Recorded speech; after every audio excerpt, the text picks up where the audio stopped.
The 2000 presidential election featured Democratic Vice President Al Gore against Republican Texas Governor George W. Bush. The pivotal state of Florida caused confusion on election night, as its outcome would determine the winner of the presidency. Despite Gore winning the popular vote nationally, the winner of Florida would secure the necessary electoral votes. Both sides dispatched lawyers to Florida as Bush held a narrow lead.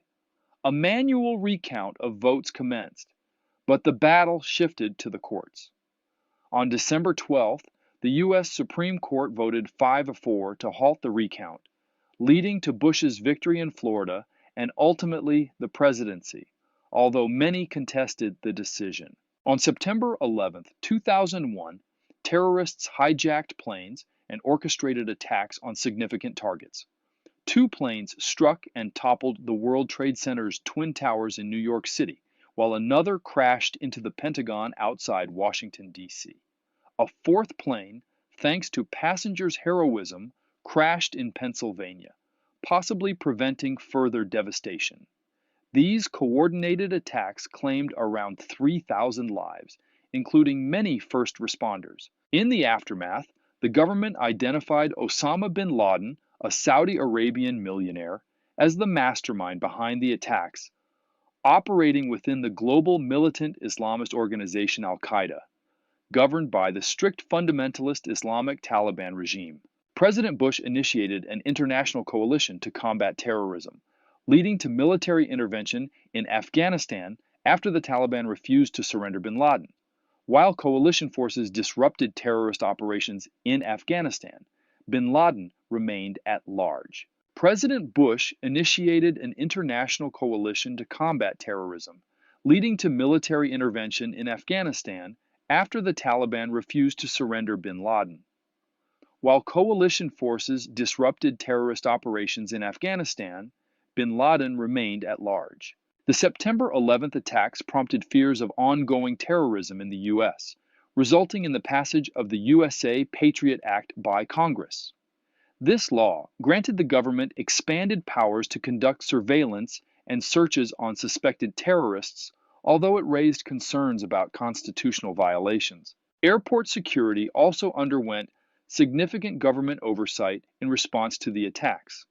During the Bush administration, it was claimed that Iraqi dictator Saddam Hussein supported al-Qaeda terrorists. Despite United Nations demands for Iraq to cease production of weapons of mass destruction, including biological, chemical, and nuclear weapons, Hussein's compliance was minimal. President Bush asserted that Hussein's alleged ties to terrorists and potential supply of weapons of mass destruction posed significant threats. Consequently, the United States and Great Britain abandoned diplomatic efforts and launched a military invasion of Iraq in 2003.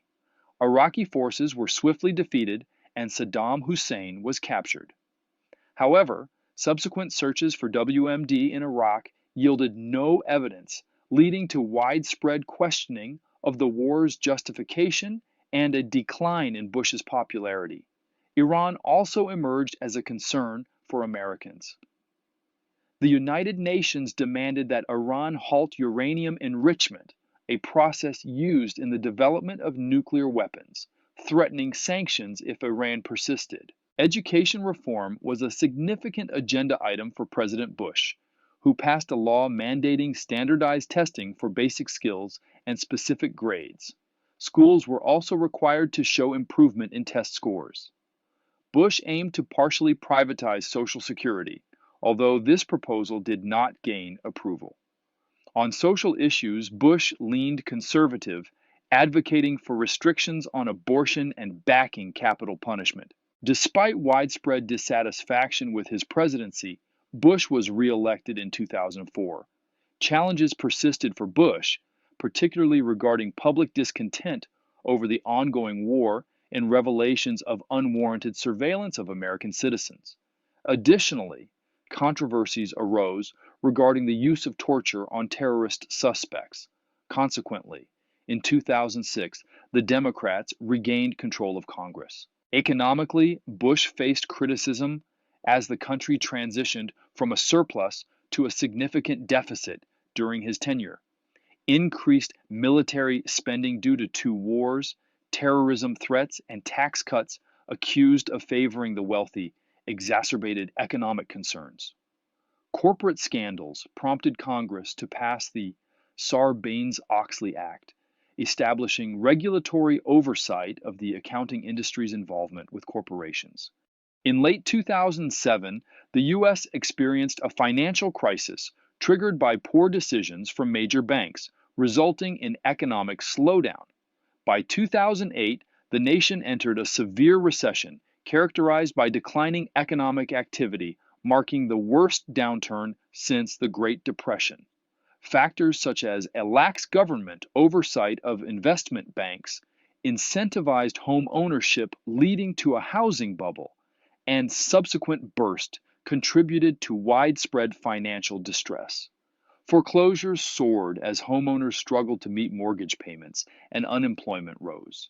To mitigate further damage, Bush signed the Troubled Asset Relief Program, TARP, aimed at stabilizing the banking and automobile industries. While critics deemed TARP a taxpayer-funded bailout, supporters argued it was necessary to prevent further banking system collapse.